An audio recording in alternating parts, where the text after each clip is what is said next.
రాజకీయ వైరుధ్యాన్ని భిన్న రాజకీయ ఎజెండాలను పక్కన పెట్టి పీజీఆర్ను గౌరవించడానికి ఆనాడు ఏకగ్రీవం చేయడానికి పెద్దలు నారా చంద్రబాబు నాయుడు గారు సహకరించిన మాట వాస్తవం కాదా?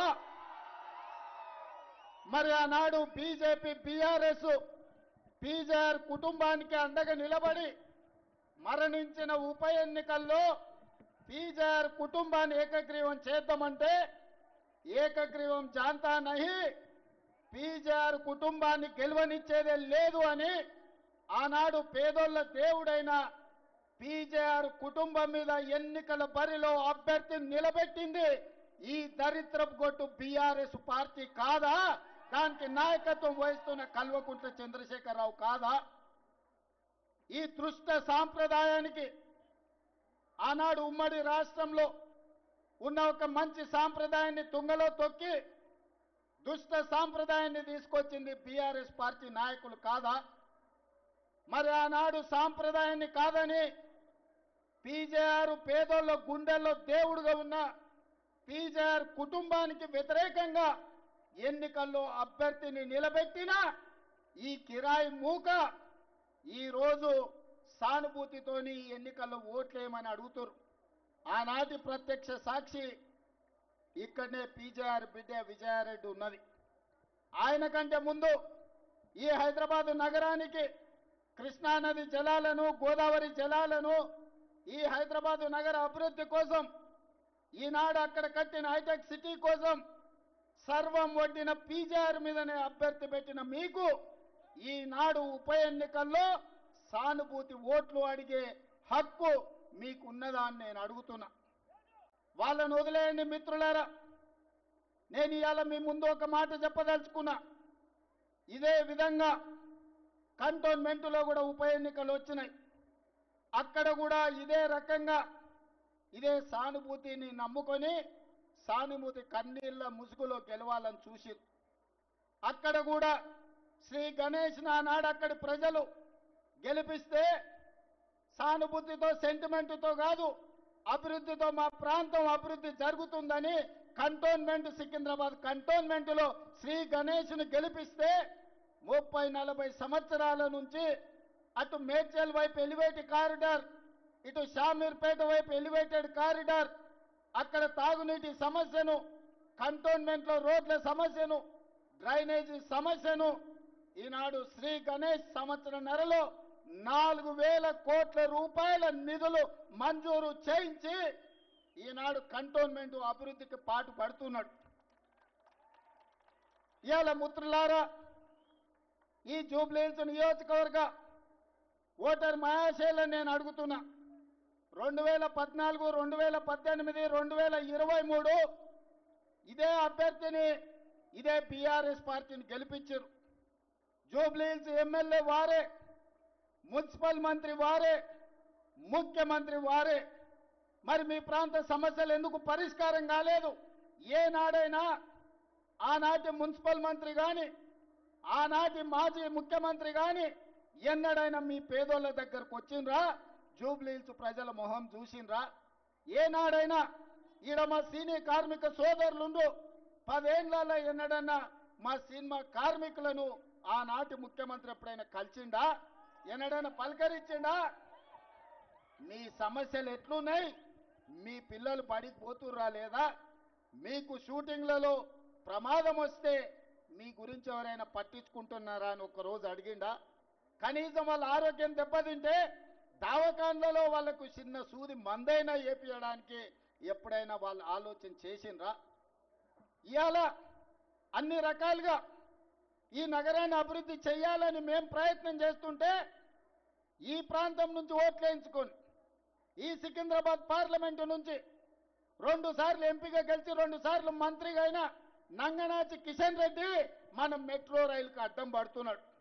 ఇవాళ మన మూసీ నది అభివృద్ధి కోసం అడ్డం పడుతున్నాడు. ఇవాళ ఈ హైదరాబాదు నగరాన్ని అభివృద్ధి చేయనిస్తే రేవంత్ రెడ్డికి కాంగ్రెస్ పార్టీకి మంచి పేరు వస్తుంది, మాకు పుట్టగతులు ఉండవని బీఆర్ఎస్ వాళ్ళతోని కుమ్ముక్కై ఈరోజు ఈ నగర అభివృద్ధిని అడ్డుకుంటున్నాడు. ఇవాళ బీజేపీ బీఆర్ఎస్ది ఫెవికల్ బంధం పార్లమెంట్ ఎన్నికల్లో ఆనాడు బీఆర్ఎస్ చచ్చిపోయి డిపాజిట్లు కోల్పోయి 8 పార్లమెంటు నియోజకవర్గాలలో బీజేపీని గెలిపించిన మాట వాస్తవం కాదా? మహబూబ్ నగర్లో, చేవెళ్లలో, సికింద్రాబాద్లో, అదేవిధంగా మల్కాజ్గిరిలో, మెదక్లో, నిజామాబాద్లో, ఆదిలాబాద్లో, కరీంనగర్లో ప్రతి ప్రాంతంలో బీఆర్ఎస్ వాళ్ళు బీజేపీకి ఓట్లేసి 8 మంది ఎంపీలను గెలిపించారు. మెదక్తో సహా 8 పార్లమెంట్లలో డిపాజిట్లు జప్తు అయినాయి బీఆర్ఎస్ వాళ్ళకు. మరి 8 పార్లమెంట్లలో వీళ్ళు చచ్చిపోయి అవయవ దానం చేసి బీజేపీని గెలిపిస్తే ఒక పక్కన బండి సంజయ్, రెండో పక్కన కిషన్ రెడ్డి కేంద్ర మంత్రులు అయినరు. బుడ్డ పైసైనా తెచ్చిండ్రా వీళ్ళని నేను అడుగుతున్నా. ఎన్నడన్నా కేంద్ర మంత్రిగా కిషన్ రెడ్డి మన గల్లీకి వచ్చిండా? మన సమస్యలు అడిగిండా? మనం ఎట్లున్నారో చూసిండా?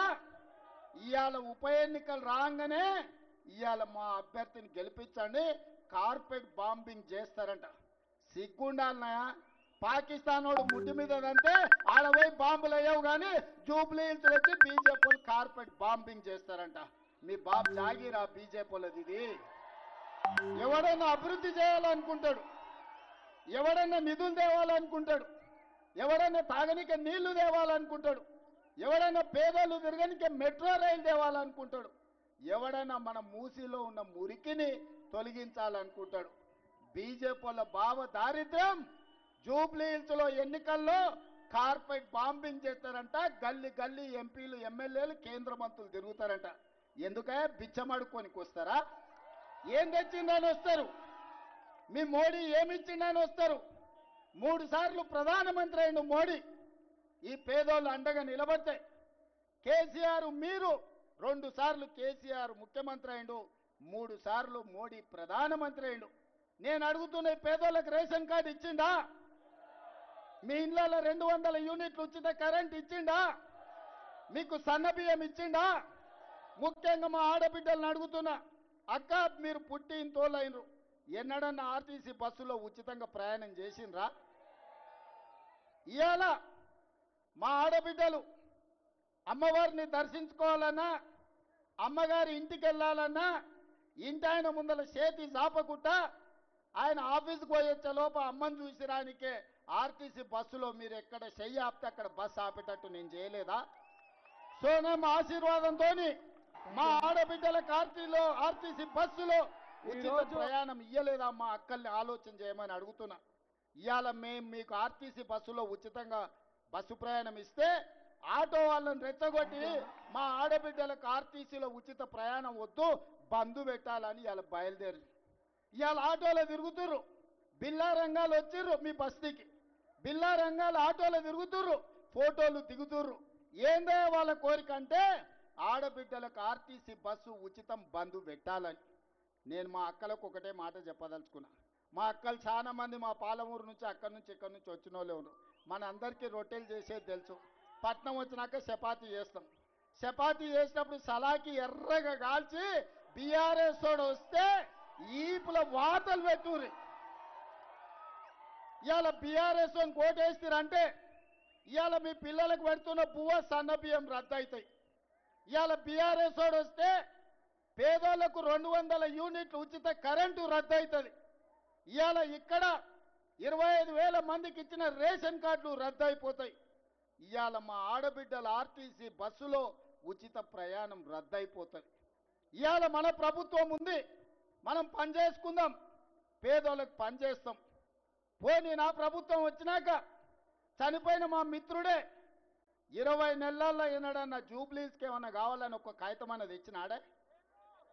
ఈ నియోజకవర్గాన్ని అభివృద్ధి కోసం, మీ డ్రైనేజ్ కోసం, లేదా మీ బస్తీల సీసీ రోడ్ల కోసం ఇవాళ హైటెన్షన్ వైర్లు మీ బస్తీల మీద వెంగళరావు నగర్లా పేదోళ్ళ ఇళ్ల మీద నుంచి పోతున్నాయి. వాటిని పక్కకు తొలగించమని ఒక్క రోజైనా అసెంబ్లీలో మాట్లాడిండా? ఒక్కనాడైనా 3 సార్లు ఎమ్మెల్యే గెలిచిన పెద్ద మనిషి ఎన్నడైనా అసెంబ్లీలో మీ జూబ్లీ హిల్స్ గురించి మాట్లాడిండా? ఈ జూబ్లీ హిల్స్ అంటే ప్రపంచంలోనే ఫేమస్. జూబ్లీ హిల్స్లో ప్రపంచంలో గుర్తుపట్టని వాళ్ళు లేరు. కానీ జూబ్లీ హిల్స్ నుంచి ఎమ్మెల్యే 3 సార్లు గెలితే ఒక్కరోజైనా అసెంబ్లీలో మాట్లాడిండా? మరి ఇవాళ నేను అడిగేది ఒక్కటే, యువకుని నవీన్ యాదవ్ని గెలిపించండి. అసెంబ్లీలో మీ గొంతుకైతాడు, అసెంబ్లీలో మీ సమస్యలు ప్రస్తావిస్తాడు, అసెంబ్లీలో మీకు ఏం కావాలో అడుగుతాడు ప్రభుత్వాన్ని. మీ తరఫున ప్రతిరోజు పనిచేస్తాడు, మీ తరఫున ఒక్కళ్ళతో పుచ్చుకుంటాడు. చదువుకున్న యువకుడు. ఈనాడు సెంటిమెంట్ కాదు, జూబ్లీ హిల్స్లో అభివృద్ధి కావాలి, అభివృద్ధికి నవీన్ యాదవ్ని గెలిపించండి. 2 నెలల్లో మా మంత్రులు వచ్చి నా దృష్టికి సమస్యలు తెస్తే 100 కోట్ల రూపాయలు ఇక్కడ నేను మంజూరు చేసిన. మరి ఆ పనులు అర్ధాంతరంగా ఆగిపోవాలనా? ఇవాళ నేను నా కుటుంబం పట్ల సానుభూతి ఉన్నది, నాకేం వ్యతిరేకం లేదు. కానీ ఇవాళ 3 సార్లు గెలిచినప్పుడు ఈ ప్రాంతానికి మేలు జరగనప్పుడు